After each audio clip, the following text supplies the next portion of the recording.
right. So match one, we tried to combo. We failed to do that efficiently. Just blatantly not, keeping track of the fact that I have to use an Archaeomancer. We'll keep this one. Another great hand. I don't really know enough about the deck to say if this hand is like just stone unwinnable. It's not a red matchup. Okay, it's still an equally pressure-based matchup though. Alrighty.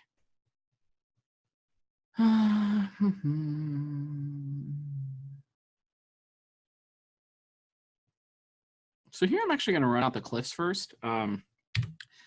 Holding on to your cantrips and card draw effects is generally something that is a safe line to take because it'll give you more time to figure out what it is you're lacking or missing. I think that's really important. Early on in matchups, we have no clue what's going on. From here, though, I think I'm going to be, if I don't draw a lightning bolt, I am going to be locked into, oh, hey, look at that. Blessed be the bolt.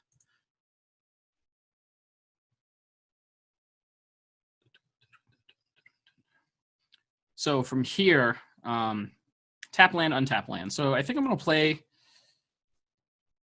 a untap land, casting this preordain. I waited off on it last turn, so yeah, we'll go bottom on both of these. I might be undervaluing the importance of the 2-mana land, as far as the loops go. There's only 2 in the deck, though, so I can't imagine. I mean, it's not mandatory for the combo. It's just more of a good thing to have. Okay. So that's another kind of must kill. Not as important as Priest of Titania, but it's definitely a card that you have to be aware of its applications.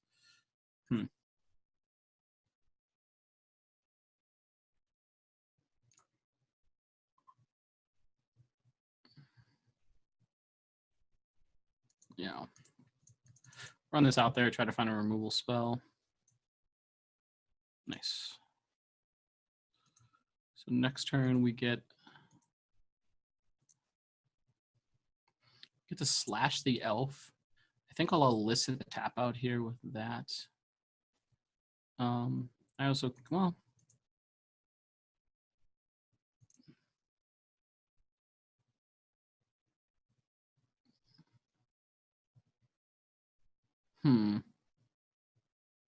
yeah, whatever. He shows us the tap. He then has to have like second elf. Yeah, so he gets the 5/5. Were they gonna blow up the Timber Watch? Yeah, this is just fine. So wow. All right, so that exchange that just happened that last turn, all I wanted to do was make our opponent use his tap effect. Losing the blocker is definitely an annoyance, but Timberwatch Elf and Priest of Titania, these are the 2 cards that break the elf deck wide open. I think as the control deck in this situation, I'm just hoping to maintain parity to the best of my ability on the board. Looks like my opponent is lacking a couple of green spells here. I do wonder what he has.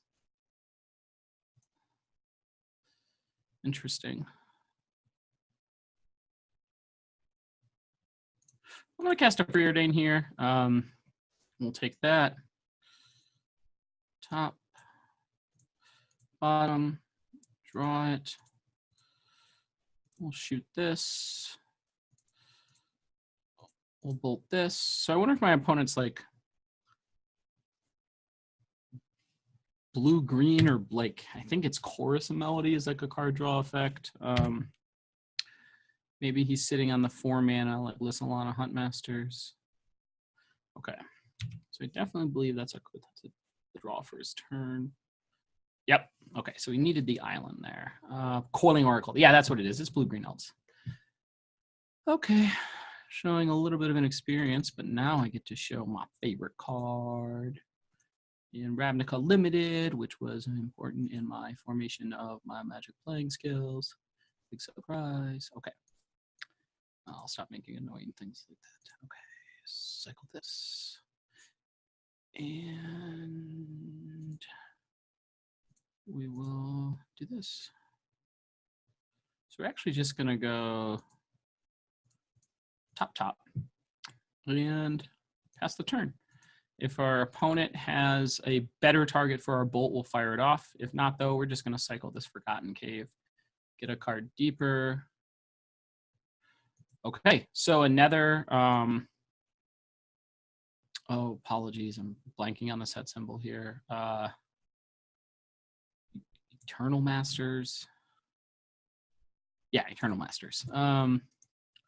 Actually gonna bolt this guy in combat. Our opponent's down to 4 cards in turn. Yeah, we'll bolt Big Boy in combat here.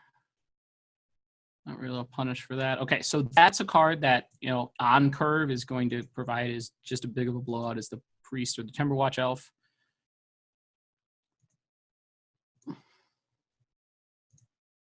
See what we can dig for here. So now I'm going to start trying to assemble the combo. 3/3. So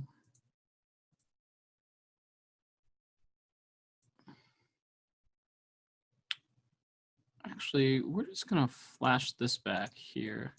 Trying to be as mana efficient as possible. And I don't need to put another land or mana or another land in play. I'm going to hold on to this for the cycle. And we're just going to allow we're just going to allow the game to develop a little bit slower here. So we'll compulsive research ourselves. So at this point, I'm really just looking for the Peregrine Drake or Peregrine.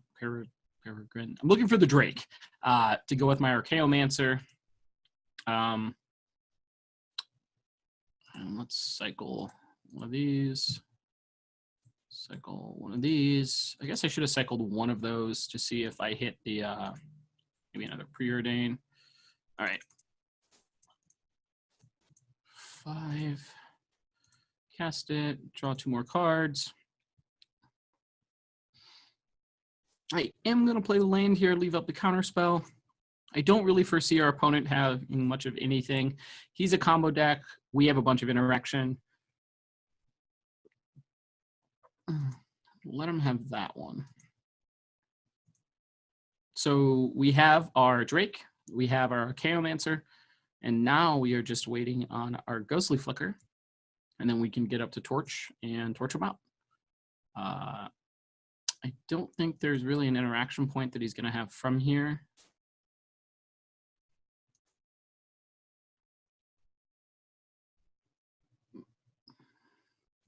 We're going to bolt. I want to keep his Distant Melodies and the like in check. Okay.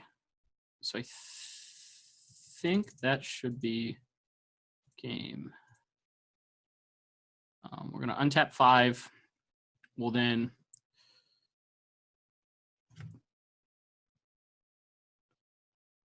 we actually get a free Ghostly Flicker here. So I'm actually going to cast this Seagate. That's going to give us an end of turn Ghostly Flicker for a bunch. Okay. And just going to attack for 2. So from here, the thought is that I've already generated a little bit of card advantage, or a lot of card advantage, actually. I know I have the cards that I need to win the game from here. End of turn, I'm going to be able to flicker my Seagate Oracle and my Mole Drifter to draw myself 3 cards. I'll then untap Archaeomancer, buying back the Ghostly Flicker. We'll let that one resolve. We'll try to counter the 4 mana follow-up. I would assume he's got something like a Distant Melody. Yeah. It's actually fine with us. Yep.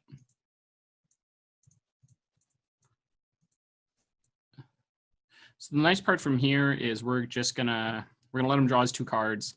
There's not anything that I'm concerned about as far as his abilities go. We'll put the Mountain in hand just to get it on tap source.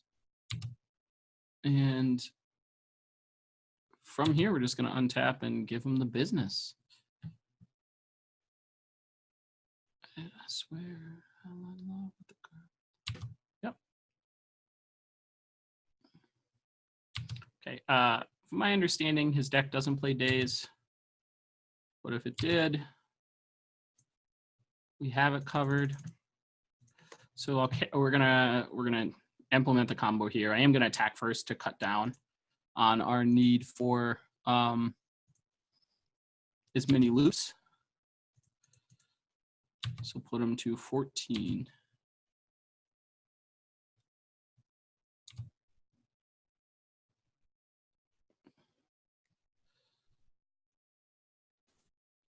I am also going to do this in combat.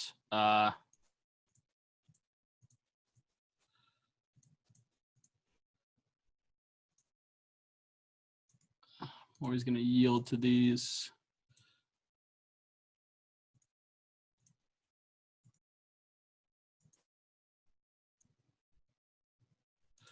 Selecting 5 good ones. And then now we go.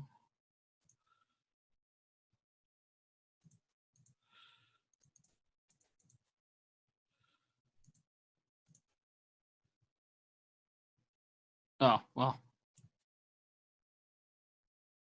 Meh. That was a little silly. I guess doing it there is pointless. I'm supposed to do it first main phase. Oh, well. All right.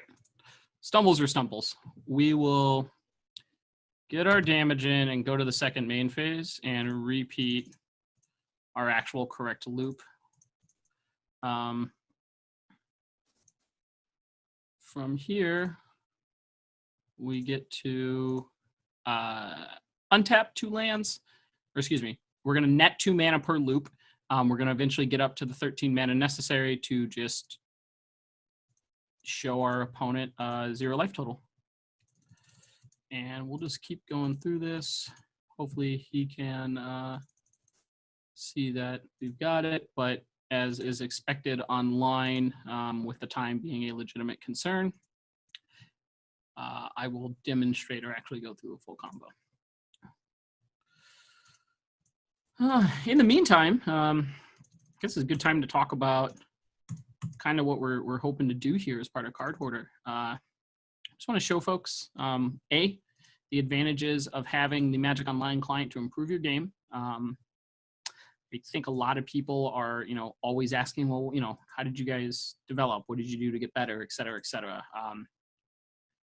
I will tell you, for anyone that is like myself with a large quantity of work hours, school hours, and all the stuff to deal with, Magic Online is literally my best resource. I can come home at any time of night after, a long day at work, a long day in classes, et cetera, and be in a great position to get practice in that's both relevant and competitive.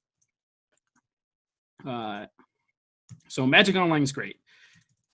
I absolutely find it to be the most cliche thing that I've heard from a lot of players when they just love to rant about how, terrible the client is and all these other things. And it just, come on, guys. It's frustrating. I agree. I feel very bad for all the folks who have lost out on Pro Tour invites because of, maybe some bugs and the like. But I am a Magic addict, for lack of better terminology. And I really, really value the ability to sit down at any time of night and take care of some games, some testing. I'm a limited junkie, even though playing on the tour, I don't get to necessarily, the SCG tour, excuse me, I don't get to do that as often as I'd like. So that is more than enough. But yeah, additionally, the team is just really trying to show people the benefits of working together and working together often on a variety of things, what it can bring to the game, and how Magic is really something that can be, it's something that can be worked on consistently, and you can really find improvements with just some consistent effort. And it's also to quash one of my personal pet peeves, which is I got unlucky I'm so unlucky, the variance monster that people like to complain about. It's a myth. It's just stop. There are lots of things that are difficult to do in Magic. The easiest thing to do is complain about how unlucky you got. So let's try to focus on the ways that we can really extract information out of our losses. Losing's a part of it. Losing something you have to do quite often. I don't like it, but it's part of the game. So let's get to sideboarding. I want access to my sweepers here. Fade away, double luck, trickery. I don't think I want to be accessing something like Pyroblast for this matchup. Dispel doesn't really do me a lot of good. Relic doesn't have a lot of text. So I think once again we're gonna access these compulsive researches here. So I'm quick to cut the compulsives in a lot of these matchups because Mole Drifters and Win Condition, you will attack with it a bunch of times. Compulsive, on the other hand, doesn't interact with Ghostly Flicker in an upwards positive mana. Drawing 3 cards is nice, but it's just my go-to cut. I actually...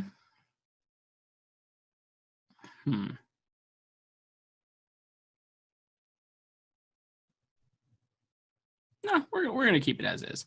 I really don't feel like there's a need to overcomplicate it. Let's bring in our sweepers. Let's cut out kind of the most redundant effect. It wouldn't be unreasonable to reach for... So I don't usually reach for our Caramancers, Drakes, or Mole Drifters, or Seagate Oracles. Like, I leave all the creatures alone. They're all great. Creatures are vital even in your control decks. I could actually see cutting a Ghostly Flicker, but there is a pretty big need. Well, there's only 3 effects. I wouldn't cut a Ghostly Flicker. Yeah, we'll run it as is. So that was another good example of me using the control shell offered to just lock up the game in a pretty quick fashion. It's a solid hand, nothing's fancy. Got her 1 of compulsive, should probably be pretty good if we're on the 1-for-1 trade. Anyway, it showcased both the combo side and the control side of the deck. I think a lot of people look at this deck and just complain that it is, this like extremely ridiculous combo deck.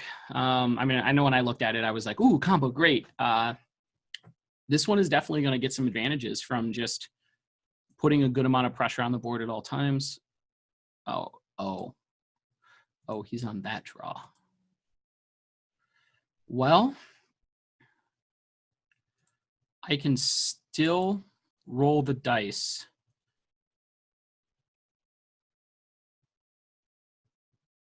Ooh.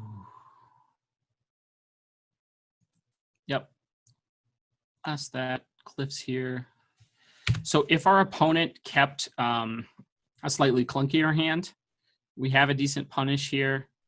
My guess is he has at least one drop to put into play. Yep. Oh, okay. Not only just a 1 drop, he's got the 1 drop into 1 drop. So we'll get us for 2. We might get punished here for this sequence. If our opponent wants to bounce the forest and replay it.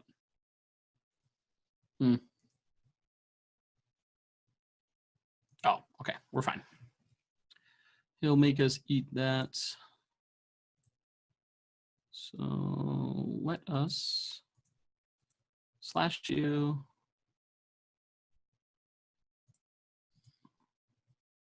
Cycle you. Look for an additional card. Another Cliffs. So we're just gonna go with our 1-for-1 trading here for the next couple turns. Our opponent, well, he missed the opportunity to eat that firebolt, but I think he's a little more concerned with just his general sequence of plays, which is totally reasonable. I think activating the relic as soon as it gets into play to eat that firebolt's a pretty nice one. You might also just have the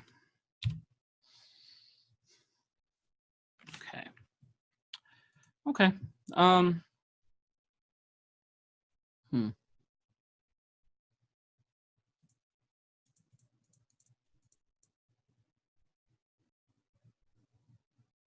Just going to compulsive myself here.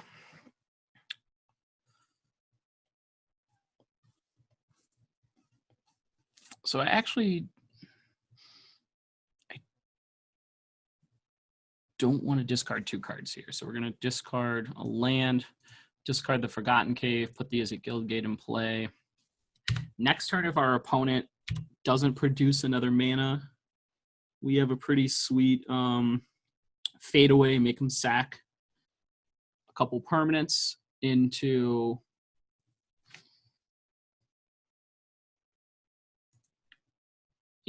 this fadeaway just seems great. This is a card I would probably want more access to. Making him trade basically board position over and over seems fantastic. I hope I get Elicit the double. That'll mean he's probably got another creature to put into play. Crossing my fingers that he has kind of an explosive one here. So I'm actually going to F6. Oh, okay. Yeah. So my guess is from this sequence, I'm going to fade away. He's going to sack like maybe these 2. Or no, he'll sack these to keep this. Okay. So if I bolt first, all right, let me double check this.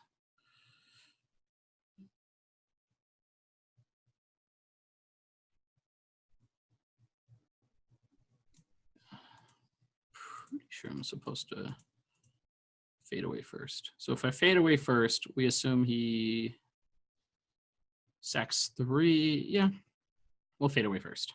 I expect him to sack Relic, Sentinel for sure. I guess the last one he would probably give us is Quirion Ranger, because he has Priest, which is tapping for 1 on its own. I'll then bolt the Priest, and we'll be pretty happy from there. We're at a nice lofty life total. I think additionally, this is one of those draws where, I mean, the deck is going to look superb because our opponent stumbled. I do respect the speed and resiliency of the Elf deck, and I don't think this is a great example. These matchups, these specific sequences are a great matchup to show the advantages of what we can do. Interesting. Okay. So if he goes with the Nettle Sentinel, that actually makes me want to preordain here. I do need the 5th land. We'll put this one on top, this one on bottom. Got the full set of cliffs just in case I needed all the life. And from this position, we can go. Actually, we're gonna Drake Firebolt next turn.